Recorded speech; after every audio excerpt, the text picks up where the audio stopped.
నమస్తే, welcome to ఆలోచన. ఇక్కడ ఫ్యాన్సీ టైటిల్స్, గొప్ప గొప్ప థంబ్నెయిల్స్ ఏముండవు. ఇది మనం ఇమోషనల్ ఇంటెలిజెన్స్ ని స్ట్రాటజిక్ థింకింగ్ తో డీకోడ్ చేసే ఒక సింపుల్ ప్లాట్ఫామ్.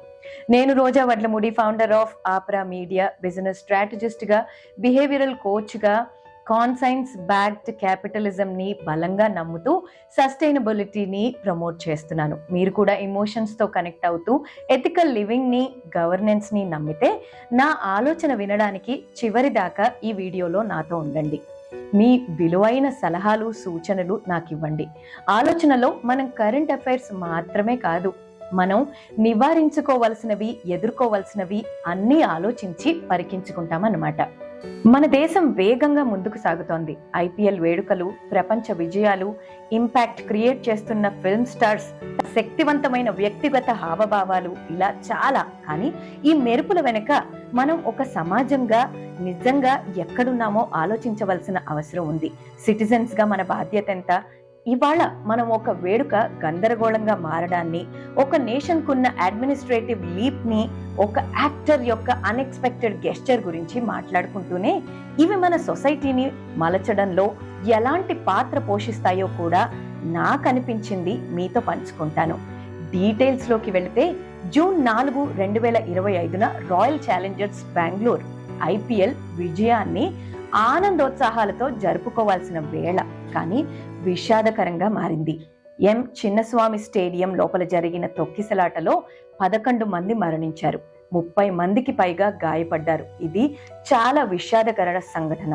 గ్రౌండ్ లో స్ట్రాటజిక్ మూవ్స్ కి ఫేమస్ అయిన గేమ్ ఈవెంట్ ప్లానింగ్ లో స్ట్రాటజీ లేకపోవడం వలన విడ్డూరంగా మారిపోయింది. చాలా బాధాకరంగా ఉంది.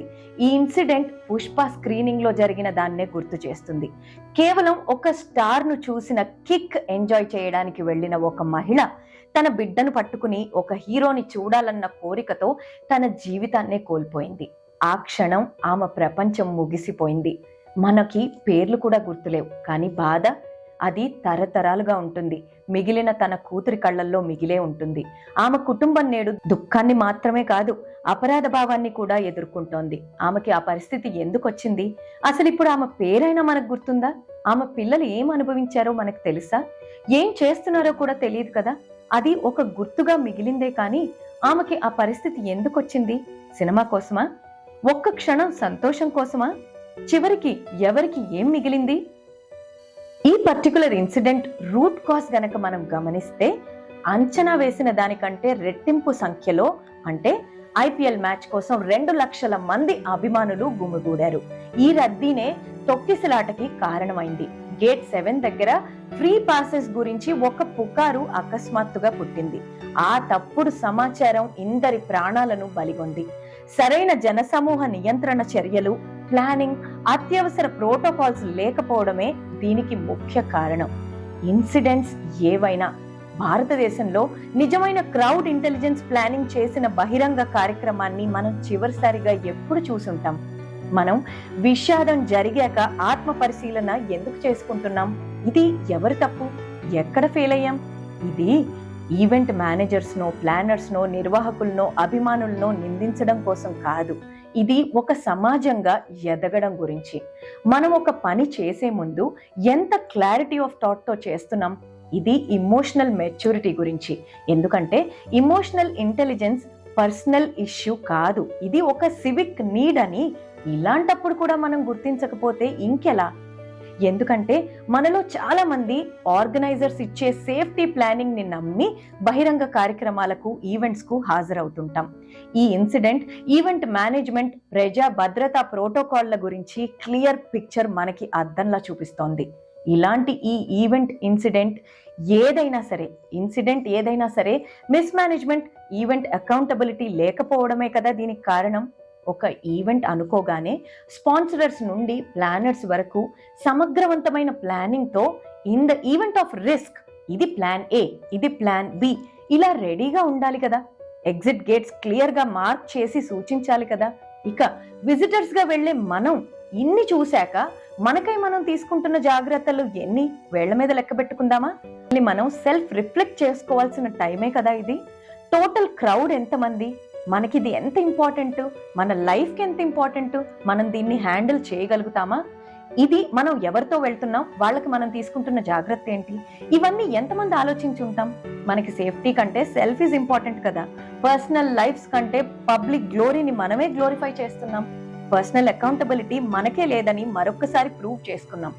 ఫేమ్ తో పాటు క్రౌడ్ బిహేవియర్ అనేది మనందరికీ ఒక రెస్పాన్సిబిలిటీ అని మనం ఇంకెప్పుడు గుర్తిద్దాం?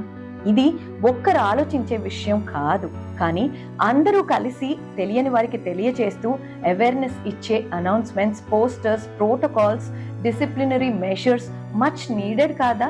పాలకులారా, స్ట్రిక్ట్ గవర్నెన్స్ లేకుండా ప్రాణాలు పోయాక ఓన్లీ ఎంపతిని ఏం చేసుకుందాం?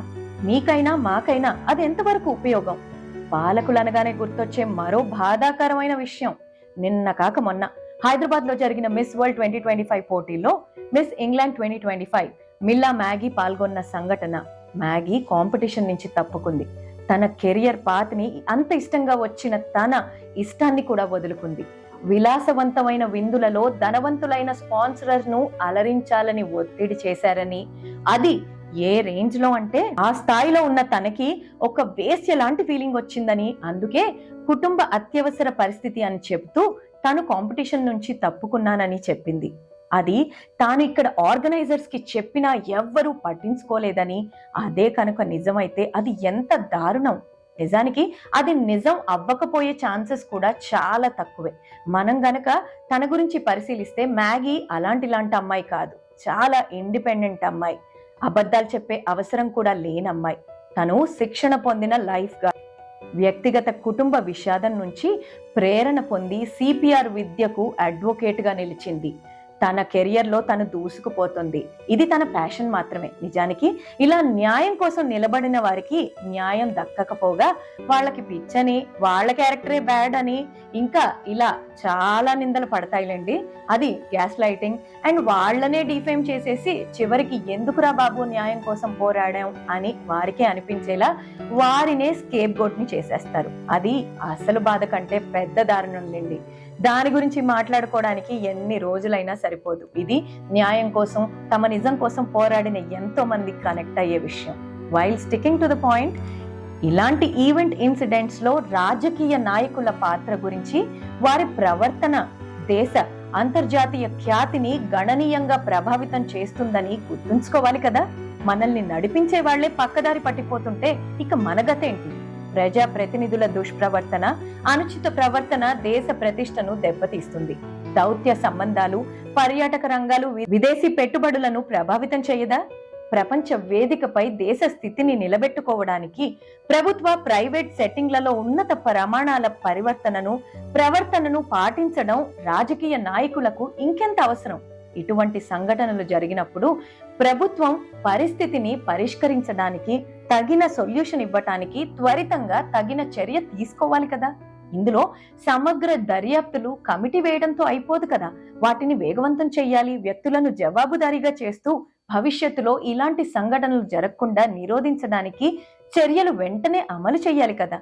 అది కాక పోగొట్టుకున్న నమ్మకాన్ని ఇంటర్నేషనల్ ప్లాట్ఫామ్ పై తిరిగి తెచ్చుకునే ప్రయత్నాలేవి?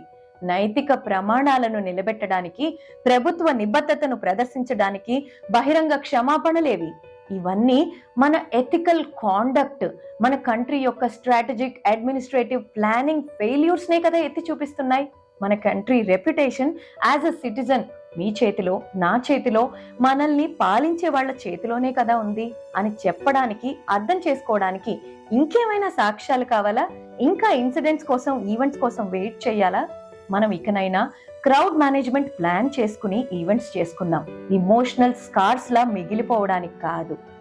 అడ్మినిస్ట్రేషన్ గురించి ఇంత మాట్లాడుకున్నాక, భారతదేశం 2025 నుండి 28 కాలానికి international institute of administrative sciences IIAS అధ్యక్ష పదవికి ఎన్నికైంది.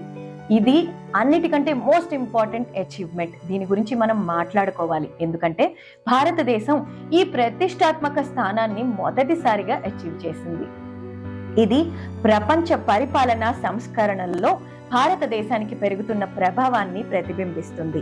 ఇది ఇంటర్నేషనల్ అచీవ్మెంట్స్ లో ముమ్మాటికి చాలా ప్రౌడ్ మూమెంట్. కానీ ఒక్క క్షణం ఆగి డైలీ గవర్నెన్స్ లో దాని ఇంపాక్ట్ చూడగలిగినప్పుడే దాని ఫ్రూట్స్ ని మనం ఫుల్ గా ఎంజాయ్ చేసినట్టు అని రోజాగా నా పర్సనల్ ఆలోచన. భారతదేశం పరిపాలనా శాస్త్రాలపై ఒక సంస్థకు నాయకత్వం వహించబోతోంది. ఈ నాయకత్వం మన స్థానిక పరిపాలనా చిక్కులను తగ్గించడంలో సహాయపడుతుందని ఆశిద్దాం.